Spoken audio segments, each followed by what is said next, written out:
My name is Yona Tucker. In my previous lecture, I briefly explained the meaning of soulmate. In this lecture, I will give you some tips that will teach you how to maintain a successful relationship. Every person wants to have a successful and healthy relationship. Sometimes we manage to build a wonderful relationship, but sometimes because of mistakes we have made, we ruin our relationship. Especially following the coronavirus, the economic situation of many families is difficult, and as a result, many families are falling apart. As I mentioned in the previous lecture, pairing is connection of a soul which has been separated in the upper world into two halves. And in the material world, they meet and they are reunited as one soul, as they were in the upper world.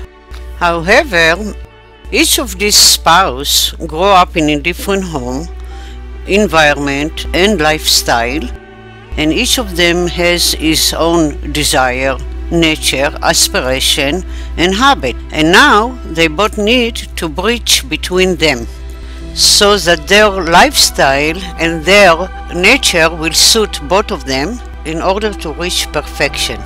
But the difference between them is a reason for argument and quarrels between spouses, that each of them pull in his own direction and want to fulfill his desire, and sometimes it stems from selfishness.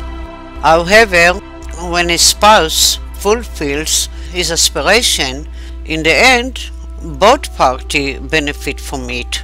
So, how do you achieve perfection in a relationship? We must remember that one of the fundamentals of building a healthy relationship is being generous. That each one should know how to give up for each other so that perfection can be achieved in a relationship. Because there can be no situation where only one side will give up and the other will refuse to give up. The person must remember, as you have nature and aspiration, also the other side has aspirations and habit.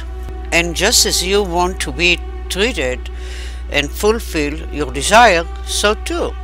You must consider the other side and help him to fulfill his aspiration and his dream. And you should always try to build a mutual relationship with your spouse.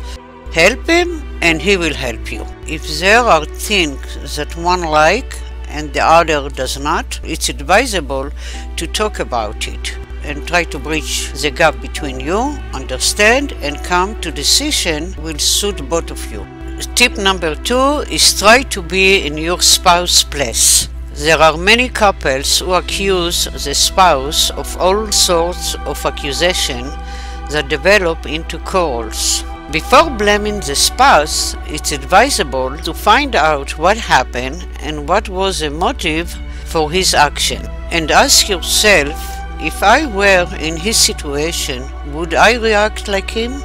Did he have another choice? Was it a moment of weakness? Practically, try to put yourself in the same situation as your spouse and think about how you would behave in such a case. And maybe your way is wrong. There is a proverb that says, do not judge a person, action, and thought until you reach his place. Which means you should not rush to judge a person who acted in a situation you were not in. It is very easy for the onlooker to find flaws in the action of others, but dealing with reality is often more difficult than it seems. Therefore, before blaming or causing quarrels, it's advisable to check the root of the problem and resolve it. Now we move on to tip number 3. Learn to listen. In life, we all have good day and bad day. When we go through difficult days, we sink into thought about our problem and unintentionally we ignore our surrounding and our spouse.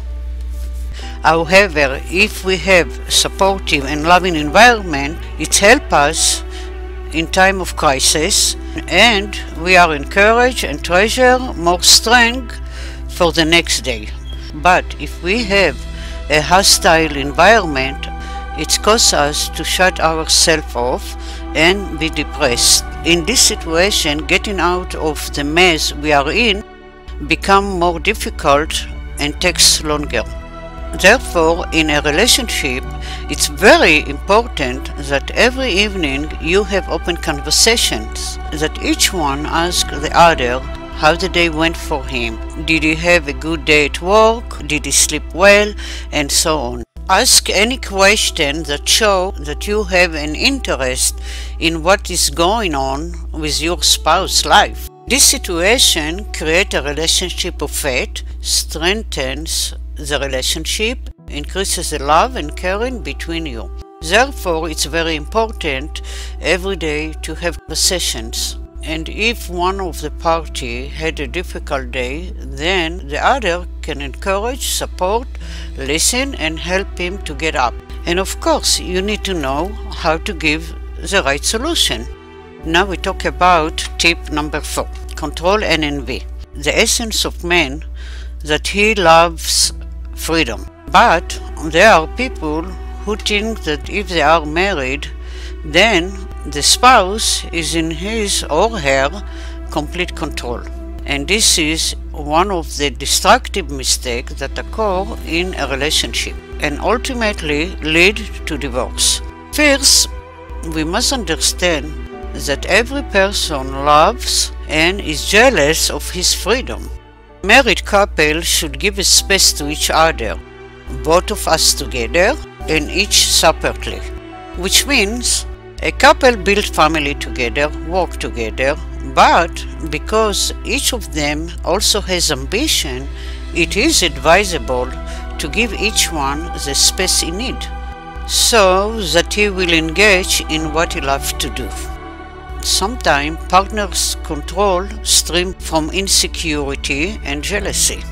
But if couple love and there is a faith between them, then all this control is unnecessary. Because if one of them wants to cheat, he can do it even in the daytime and say he is at work. Therefore, giving a freedom strengthens the faith and the relationship between them. Tip number 5, acknowledge gratitude and give compliment. Sometimes we lose our self-confidence. If it's because we feel useless, unsuccessful, we do not like our appearance, or all sorts of other reasons. Especially in old age, where we feel we are not needed or we are not as beautiful as we used to be. However, in relationship between spouse, it's always very important to give a compliment to each other and encourage. And if you do so, then your spouse will not lose his self-confidence.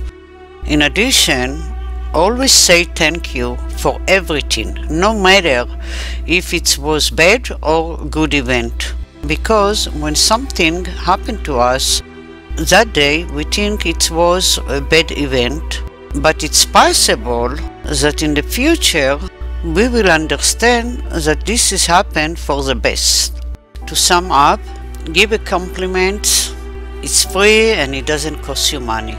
I have given only a very small number of tips that are very general. In the following lectures, I will give more tips related to relationships and answer to specific questions about relationships. I hope you enjoy my short lecture. If so, I would love to read your comment, and you can read more on my website and Facebook. Thank you, and I will see you in my next lecture.